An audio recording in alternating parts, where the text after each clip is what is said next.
Okay, I think it's actually working this time. Hello, Nibley 12th Ward. This month we're going to talk about 72-hour kits. Something that's pretty important, but it kind of has a lot of problems associated with it. So at the end of this, I want you to, if you can, if you have ideas or suggestions, send them to me about how to fix some of these issues or overcome some of these issues that we'll talk about here in a little bit. So let's talk about why we need 72-hour kits. I know that people think when they call 911, you're going to get an immediate response. That's not all the times the case. We can get overwhelmed fairly easily, especially if there's a emergency with mass calls and mass casualties. Whether you're actually injured or not, you may just need help. We can't oftentimes get to you, especially if it's a big incident. There may be others that are in immediate danger, severely injured, and they need our attention before others do. Or you may not have the ability to call for help during like a natural disaster. So you need to be able to take care of yourself for a little bit of time.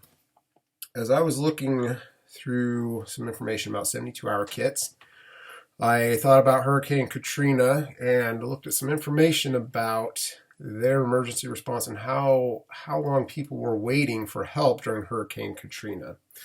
And the best that I could find, this said that during Hurricane Katrina, people were still stranded for up to 5 days after the hurricane hit.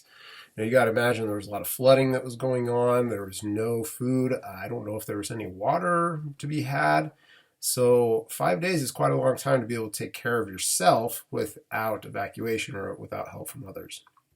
So these 72-hour kits are pretty vital because you may be without assistance for a long time. Let's talk about what to get, how to build your 72-hour kit kind of a thing. So you need to customize it for your situation. By that, I mean, is it just you and your spouse? Is it you and like one child at home, an adult child? Or is it like my situation where it's me, my wife, my 3 girls, and then our infant baby who can't do anything, right? We have to help him in anything he has to do. So customize it according to what you need. While I was thinking about this, I was thinking of some situations that we can run into here in Nibley. We need to build our 72-hour kits according to likely scenarios. And these are just a couple that I came up with. I'm sure there's more, and I'm sure there's more that you can think of. Some of the things that I thought of, though, were we could deal with earthquakes, wildland fires. We have this urban wildland interface that's fairly unique. You know, we're an isolated-ish type area that's very rural, so there's lots of fuel to be had around us. There's been fires in California where people come to your house and say, you have to leave now. There's no time to grab anything. So do you have a 72-hour kit that's nearby? Can you grab it? Can you take off? Some of these issues come up rapidly and you just don't have time to prepare. We could have something like a severe blizzard, which cuts you off from the ability to get into town and get the supplies that you need. We can also deal with floods here. We do have a high water table here, but we also are in a floodplain, so some type of dam breaks, or if we have severe rain and flooding and snow melt, you know, we could deal with some serious issues here in Nibley. So with all that said, we need to think about how we're going to carry it. This is, again, where you need to build it according to your situation. In my family, I'm not 100% sure what we're going to do at this point. I do have a big backpack that I've tried loading with some 72-hour kit stuff, but there's just not enough room in it, and it would be extremely heavy if I had to carry it for any period of time. So how are you going to carry it? Is it going to be in like a plastic tote? Is it going to be in a plastic bucket? Is it going to go in a backpack, or is it just going to something you're going to keep in your car, like in a suitcase? So think about what works best for you. The next thing I thought of is we need to make a list of items that we can't store, but that need to go in our 72-hour kit. So when we have that list and the time comes that we have to leave, we can look at the list and say, okay, you know, we're going to grab these things top to bottom real quickly. We know where they are. We know what we need. We're not grabbing any extra stuff. We're just grabbing these essentials that we need for our 72-hour kits. Some things that might come up, especially for me, like if it's cold, if I need to bring warm clothing for my family, my coats might not fit my kids since the last time I did a 72-hour kit. So that's going to be one of those things on my list that I need. Coats, shelters, medications, potentially water. If you don't have enough water stored, you can fill up some water bottles and take that. Okay, so just some things of those. This is one of those items that I would like feedback on. If there's something on that list that you think would be useful to have, let us know and we'll pass out that information at a later time. Let's talk about an evacuation plan and potential problems with evacuation plans or with our 72-hour kits and needing to leave.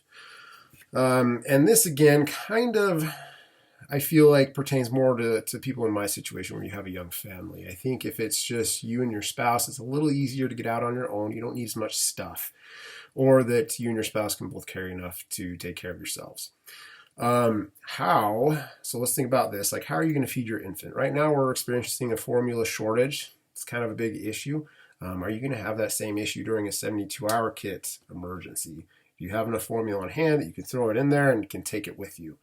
So again, another issue that we need to think about of how to resolve.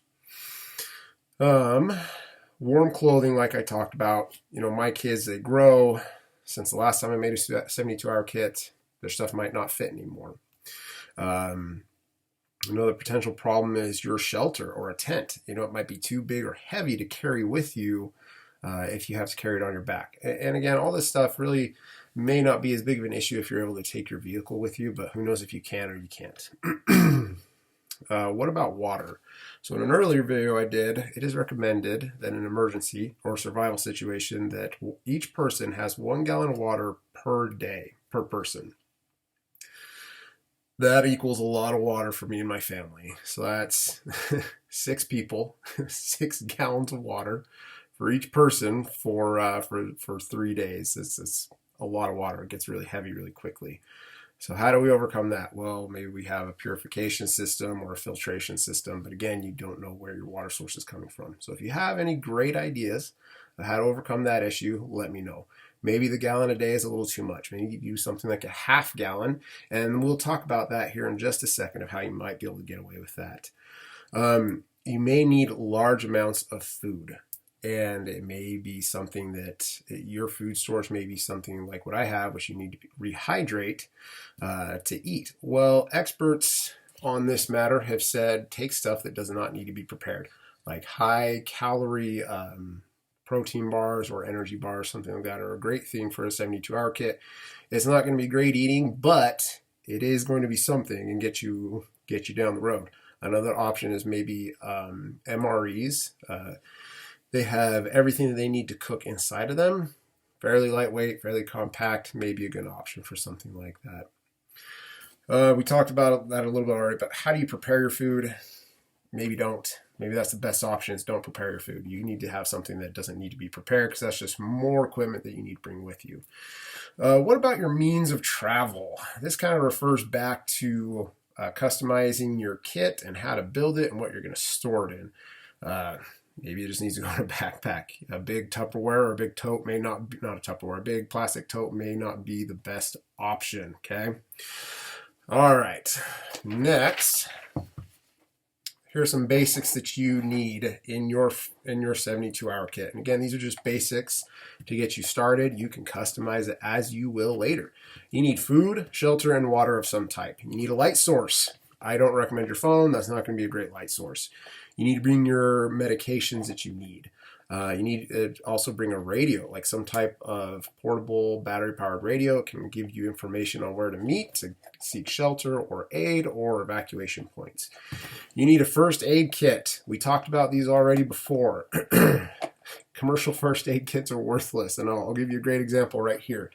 This is a 37-piece first aid kit that came out of a 72-hour kit that I bought years ago when it was just me and Sydney and none of our kids. This thing is absolutely worthless. It has bandages, gauze, alcohol preps, a butterfly bandage, and 10 cotton tips. It's worthless. Completely worthless. This will not change the outcome of any emergency situation you have.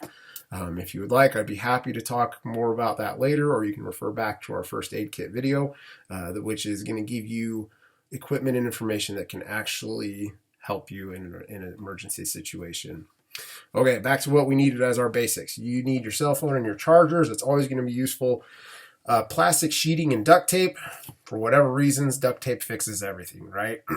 You need some clothing that you can bring, at least one change of clothing. Matches or lighter, something to start a fire with, and then money and critical documents. Those are some of your basics that you need. Okay, so that was real quickly about 72-hour kits. Some of those issues that we talked about earlier, I'd love your feedback to see what kind of problem solving you have for those. Let me know and we'll get those out at some point if you have any ideas of how to fix that. Also, given that May is Stop the Bleed month, I think our next video will be something about Stop the Bleed, since that's kind of what I do in my job, and that is something that I feel is very important.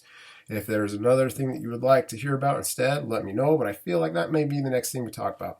Thanks so much, brothers and sisters. I will see you in the next one.